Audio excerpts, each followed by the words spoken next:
The blizzard came without mercy, transforming the Montana landscape into a wall of white fury. Sarah Mitchell gripped the steering wheel tighter, her knuckles bone white as the windshield wipers fought a losing battle against the snow. In the back seat, her 6-month-old daughter Emma slept peacefully in her car seat, blissfully unaware of the danger closing in around them. Sarah had made a terrible mistake. The weather report that morning mentioned light snow, nothing the locals couldn't handle. She'd driven this route between her sister's house and her own apartment in Billings dozens of times. But nature had other plans. What started as gentle flurries an hour ago had exploded into a full-blown blizzard, the kind old-timers spoke about in hushed tones around wood stoves. The road ahead vanished into a churning mass of snow and wind. Sarah's phone had lost signal 20 minutes back, right after the battery dropped to 5%. She tried to turn around, but the road behind looked just as treacherous as the path forward. The smart thing would have been to stay at her sister's house, but Emma had developed a fever that afternoon, and Sarah wanted to get her home, to their pediatric inn, to familiar surroundings. Now that decision felt like the worst she'd ever made. The car shuddered as a gust of wind slammed into the driver's side. Sarah's heart hammered against her ribs. She could barely see 5 feet ahead. The yellow dividing line had disappeared under 6 inches of fresh powder, and she wasn't even sure she was still on the road anymore. The temperature gauge on the dashboard read -12 degrees and dropping. Then she felt it, that sickening shift beneath the tires. The car lurched sideways, fishtailing on black ice hidden beneath the snow. Sarah's breath caught in her throat as she tried to remember everything her father had taught her about winter driving. Don't brake hard. Turn into the skid. Stay calm. But calm was impossible when your baby was in the backseat. The car spun in what felt like slow motion, a complete 360 that left Sarah disoriented and gasping. When the vehicle finally stopped, it was tilted at an odd angle, the passenger side dipped lower than the driver's side. She'd gone off the road, into the ditch that ran alongside it. Sarah threw the gear into reverse and pressed the accelerator. The engine whined, and the tires spun uselessly, spitting snow and slush. She tried again, then again, each attempt more desperate than the last. The car wasn't moving. They were stuck. Emma began to cry, a thin wail that cut through the howl of the wind outside. Sarah unbuckled her seatbelt and twisted around, reaching back to stroke her daughter's cheek. The baby's skin felt hot to the touch, the fever was getting worse. It's okay, sweetie, Sarah whispered, though her voice cracked with fear. Mommy's here. Everything's going to be okay. But was it? Sarah turned back to face forward, staring out at the wall of white. The car's headlights carved weak cones through the driving snow, illuminating nothing but chaos. She checked her phone again, still no signal, battery now at 3%. The car's fuel gauge showed a quarter tank. If she kept the engine running for heat, she might have 2 hours, maybe 3. She'd heard the stories. People freezing to death in their cars during Montana winters, found days later just yards from help. Carbon monoxide poisoning from blocked exhaust pipes. Hypothermia setting in while rescue remained impossibly far away. Sarah made a decision. She couldn't just sit here and wait. Emma needed help, needed medicine for that fever, needed warmth and safety. Through the passenger window, barely visible through the snow, Sarah thought she could make out a darker shape in the distance, trees maybe, or a structure of some kind. It was impossible to tell, but it was something. A direction. A hope. She reached for the emergency kit her father had insisted she keep in the trunk. Inside were flares, a flashlight, a thermal blanket, and a small first aid kit. Not much, but it would have to do. She wrapped Emma in every blanket she could find, tucking the thermal blanket around the car seat like a cocoon, then pulled on her own inadequate winter coat. The storm was waiting. The moment Sarah opened the car door, the wind ripped it from her grasp, slamming it against the hinges with a metal shriek that disappeared into the storm's roar. Snow invaded the car's interior instantly, swirling around her like living things seeking warmth. She wrestled the door shut behind her, then fought her way to the back door, each step a battle against wind that pushed her backward with invisible hands. Getting Emma out of the car seat took precious seconds that felt like hours. Sarah's fingers, already numbing despite her gloves, fumbled with the buckles. The baby screamed against the assault of cold air, her face scrunching up in confused misery. Sarah held her daughter against her chest, tucking Emma's head beneath her chin, using her own body as a shield against the elements. "I've got you," Sarah said, though the wind stole her words the moment they left her lips. "I've got you, baby girl." The shape she'd seen from the car seemed farther away now that she was outside. Sarah squinted against the snow that pelted her face like tiny needles. Was it even a building? Or just a trick of the light, a formation of snow-covered rocks or trees that her desperate mind had transformed into salvation. There was no choice but to find out. Staying with the car meant waiting for rescue that might not come until morning, if then. Emma's fever burned against Sarah's chest even through the layers of blankets. They needed shelter. They needed help. Sarah began to walk, each step sinking 8 inches into the fresh snow. Her boots, suitable for city sidewalks but laughably inadequate for this, filled with snow immediately. The cold bit through her jeans like teeth. She kept her head down, one arm wrapped around Emma, the other held up to shield her face from the worst of the wind. Time lost all meaning. Sarah might have been walking for 5 minutes or 50, she couldn't tell. Her world contracted to the next step, and the next, and the next. The thermal blanket around Emma helped, but Sarah could feel her daughter's small body shivering. Or was that her own body shaking? Everything blurred together. The wind shifted, and for just a moment, the curtain of snow parted. Sarah's heart leaped. There, maybe 30 yards ahead, stood a fence. A real fence, wooden posts connected by barbed wire, the kind that meant property, livestock, people. Beyond it, darker against the white, she could make out the solid bulk of a structure. A barn, or maybe a shed. Hope flooded through her, warm despite the deadly cold. She pushed forward with renewed energy, stumbling through drifts that sometimes reached her knees. Emma had stopped crying, which terrified Sarah more than the screaming had. The baby lay too quiet against her chest, barely moving. "Stay with me, Emma," Sarah begged. "Please, baby, stay with me." The fence line appeared through the snow like a miracle. Sarah reached out with her free hand and grabbed the weathered wooden post, solid and real. She wanted to cry with relief, but her face was too cold, her tears frozen before they could form. Following the fence would lead somewhere. Someone had built this, which meant someone lived here, worked here, might be here even now. Sarah turned left, keeping one hand on the fence posts as she walked, using them as a guide through the blinding white. Her legs felt like lead. Each breath burned her lungs. The cold had worked its way deep into her bones now, and she knew she was in the early stages of hypothermia. Her thoughts came slower, wrapped in cotton. She stumbled, caught herself on the fence, stumbled again. Emma. She had to keep going for Emma. The fence turned a corner, and Sarah followed it. The shape of the building grew clearer, definitely a barn, large and dark red, though the color was muted beneath a coating of snow. No lights shone from inside. No smoke rose from any chimney. Sarah's hope wavered. What if no one was here? What if she'd walked all this way to find an empty structure? But empty was better than nothing. Empty meant shelter from the wind. A place to wait. A place to keep Emma warm. Sarah reached the barn door and nearly collapsed against it. Her hand, stiff and clumsy, found the handle. She pulled, but it didn't budge. Locked? No, frozen shut. She pulled harder, throwing what remained of her strength into it. The door groaned, ice cracking, and finally swung inward. The relief from the wind was immediate and overwhelming. Sarah staggered into the barn's darkness, and the door swung shut behind her, muffling the storm's rage to a distant howl. She stood there, swaying, trying to let her eyes adjust to the gloom. The barn smelled of hay and animals and old wood. Somewhere in the darkness, something moved. Jack Crawford had been born on this land 63 years ago, and he'd learned to read the weather the way some men read books. The storm had come on faster and harder than the forecast predicted, but that didn't surprise him.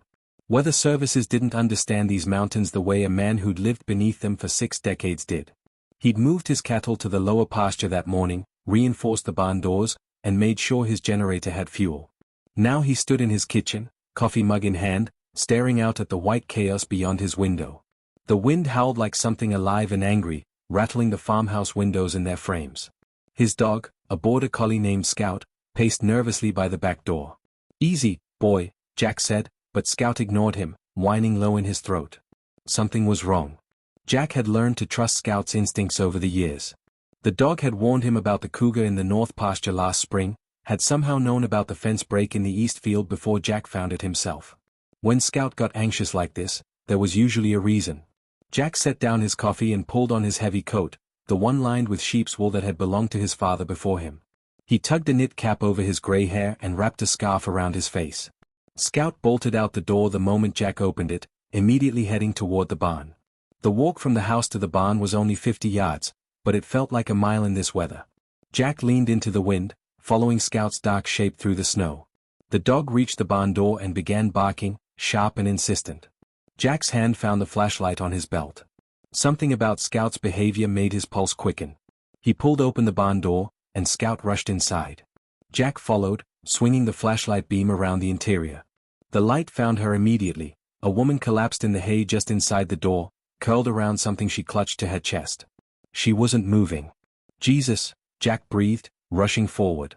Scout was already there, sniffing at the woman's face, whining. Jack knelt beside her, his old knees protesting. The woman was young, maybe 30, her lips blue with cold, her dark hair matted with snow. But it was what she held that made Jack's blood run cold, a baby, wrapped in blankets, also terrifyingly still. He pressed 2 fingers to the woman's neck, searching for a pulse. There, faint and too slow, but present. He carefully pulled back the blankets around the baby and found the same, a weak pulse, skin pale as porcelain. They were alive. Barely. Jack didn't waste time with questions that would have no answers yet. He'd been a medic in Vietnam, and though that was 40 years ago, some training never left you. Hypothermia. Advanced stage for the mother, probably moderate for the baby given the way she'd been protected. They needed warmth, slowly and carefully administered. He couldn't carry them both at once, not anymore, not at his age. Jack made a quick decision. He ran to his truck parked just outside the barn. He'd driven it there earlier to unload feed. The engine turned over despite the cold, a testament to the block heater he'd installed years ago.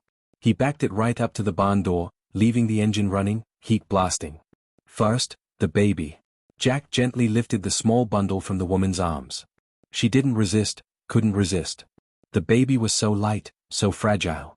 He placed her carefully on the passenger seat, surrounding her with blankets from the emergency kit he kept behind the seat. Then he returned for the mother. She was dead weight, unconscious and frozen.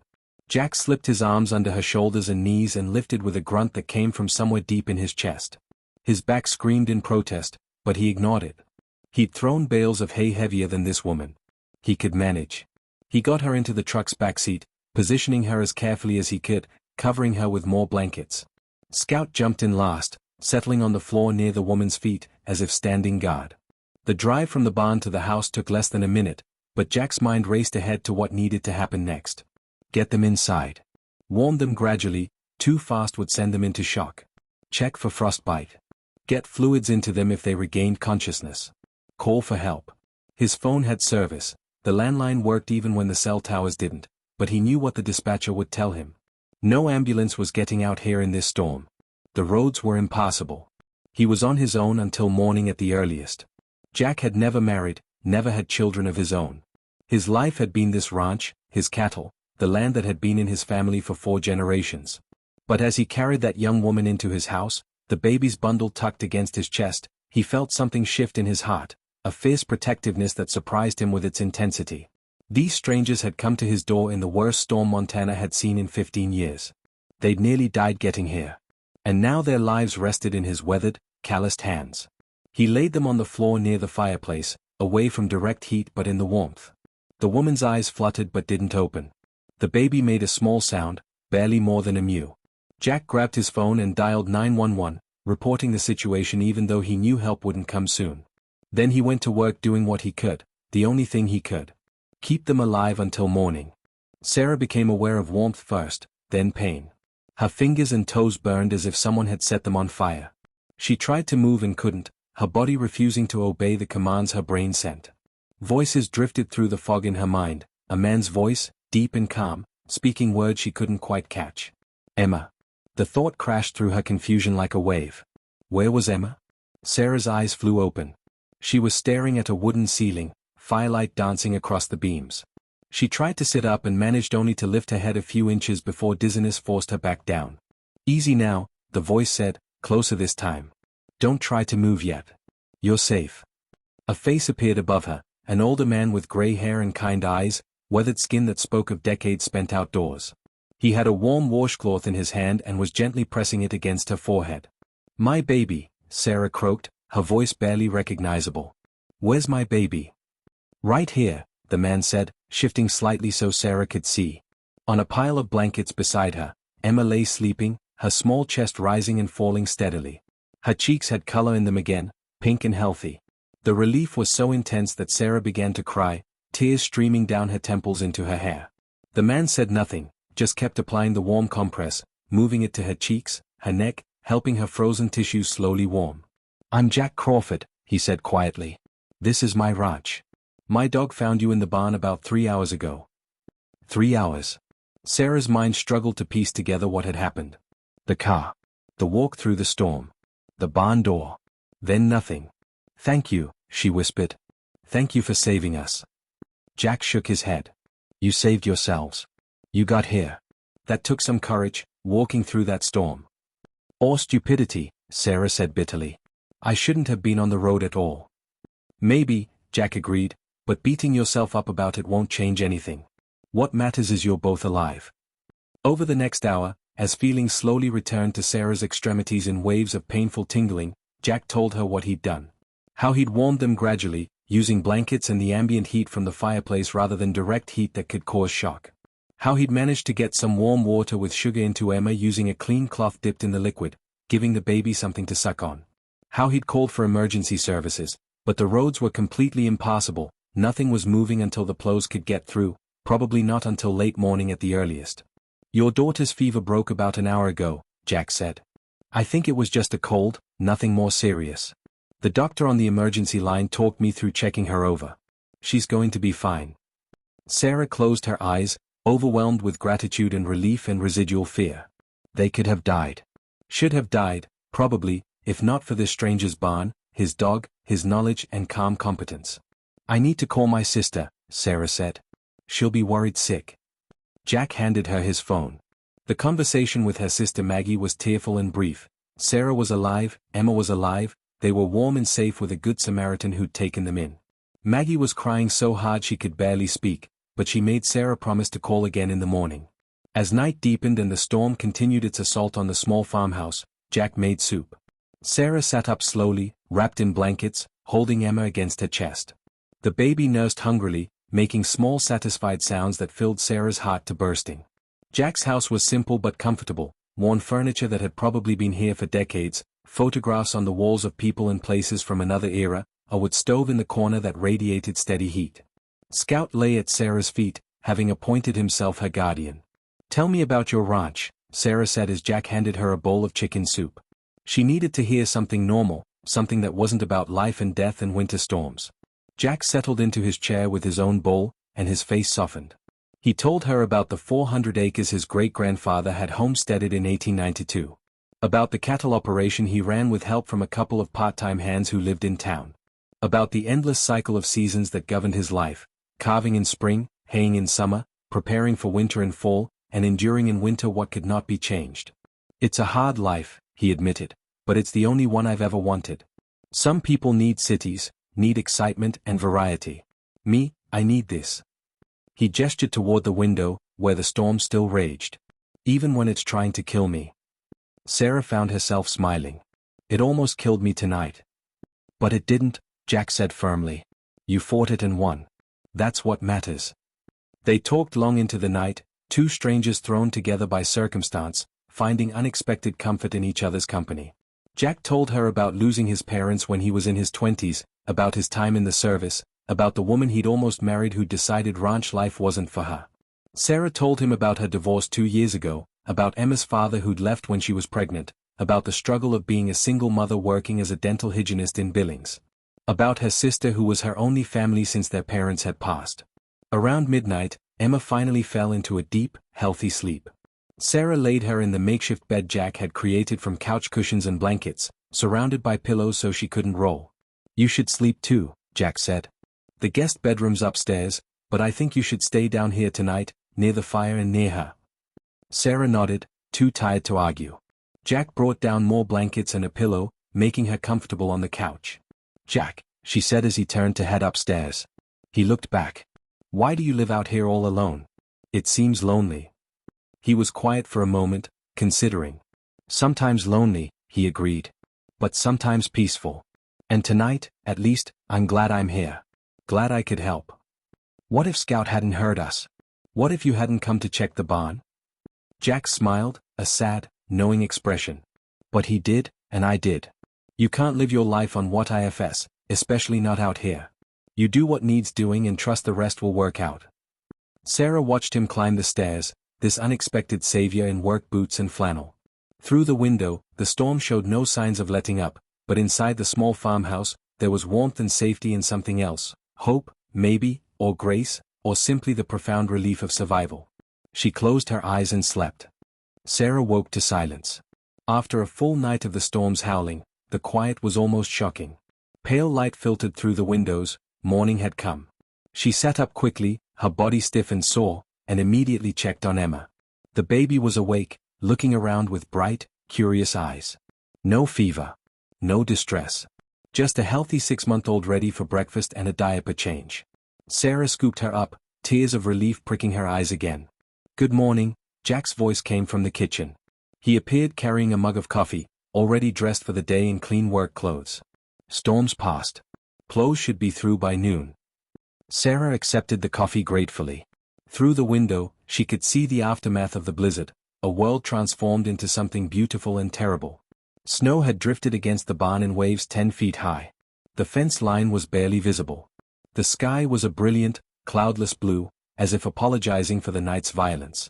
"Your car's still out there somewhere," Jack said. "I called Mike's garage in town. He'll come pull it out once the road's clear. Might be a day or two before they get to this section." Sarah felt panic rising. "I can't stay here for days. I've already imposed so much." "You haven't imposed anything," Jack interrupted gently. "And where exactly do you think you're going to go? You don't have a car. The roads are still dangerous. And unless I'm much mistaken, you and this little one could both use some proper rest and recovery." He was right, of course. Sarah felt it in every muscle, every joint.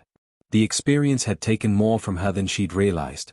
Over breakfast, eggs and toast and bacon that Jack cooked with practiced efficiency, they made plans. Jack would call the garage again, would check on the road conditions. Sarah would call her sister and her boss to explain what had happened. Everything else could wait. But as the morning progressed, Sarah found herself not wanting to rush away. She helped Jack with small tasks around the house. Emma strapped to her chest in a baby carrier Jack had driven into town to buy, along with diapers, formula, and other supplies. The town, he reported, was buzzing with news of the storm. 3 feet of snow in some places, several rescues performed, but miraculously, no deaths. "They're calling you the miracle mom," Jack said with a slight smile. "Stories already on the local news. Woman walks through blizzard carrying infant, both survive." Sarah felt her face flush. "I'm not a hero. I was an idiot who didn't check the weather properly." "You're a mother who protected her child," Jack corrected. "That's what matters to people." That afternoon, a truck from the sheriff's department made it through, a deputy coming to take a formal statement and check on their welfare. He looked at Sarah with open admiration. I've lived here my whole life, and I've never heard of anyone surviving what you did last night," he said. "Quarter-mile from your car to Mr. Crawford's barn, in whiteout conditions, with an infant. That's remarkable." After he left, Sarah stood at the window, looking out at the landscape where she'd nearly died. From here, in daylight, she could trace the path she must have taken, from where the road curved to where the fence line began to where the barn stood. It looked impossible. It had been impossible. But somehow, she'd done it. 3 days later, when Mike finally pulled her car from the ditch, Sarah stood beside Jack watching the operation. The vehicle looked small and fragile, packed with snow, its paint scratched from brush she'd driven through without knowing.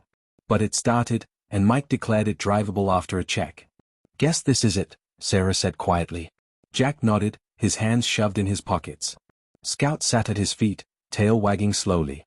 "You'll stay in touch?" Jack asked. "Let me know how you're doing." "Of course," Sarah said, and meant it. "Jack, I don't know how to thank you. You saved our lives." "You saved your own lives," he said again, as he had that first night. "I just provided the shelter. The courage was all yours." Sarah reached out and hugged him, this stranger who'd become something more, a guardian angel in flannel, a reminder that kindness still existed in unexpected places. Emma, in her arms, grabbed at Jack's collar with her small fist, and he laughed, touching her cheek gently. "You take care of that little one," he said. "She's got a strong mama. She's going to be just fine." As Sarah drove away, Emma secured in the back seat, she looked in the rearview mirror. Jack stood in front of his house, one hand raised in farewell, Scout beside him. Behind them, the barn where she'd collapsed, nearly dead from cold and exhaustion. The place where everything had changed. She'd driven this road 100 times before without really seeing it, just a stretch of highway between 2 points. Now she knew what lay beyond the fence lines, knew the good heart that beat in the lonely ranch house, knew that survival sometimes meant taking impossible chances and that grace sometimes arrived in the form of a barking dog and a lonely rancher. The road ahead was clear, the sky brilliant blue. Sarah pressed her foot to the accelerator and drove toward home, carrying with her the weight of gratitude, the lightness of survival, and the knowledge that she'd been saved by her own determination and a stranger's kindness in equal measure. Behind her, Jack Crawford returned to his life, the cattle that needed feeding, the fences that needed checking, the endless work of keeping a ranch running. But something had changed for him too. The house seemed less empty now. The silence less lonely. He'd been reminded of something he'd almost forgotten, that isolation was a choice, and that opening his door to others, even strangers in distress, could fill spaces in his heart he hadn't known were hollow. That night, as Scout settled at his feet and the fire crackled in the hearth, Jack picked up his phone. Sarah had programmed her number into it before leaving. He sent a simple text, "Made it home okay?" The response came quickly, "Home safe. Emma says thank you." "So do I. Always." Jack smiled and set the phone down. Outside, the Montana night was clear and cold, stars brilliant against the black sky. The storm had passed. Life went on. But something had shifted, some small but significant change in the fabric of two lives that had briefly intersected. And sometimes, Jack thought, that was enough. More than enough. It was everything.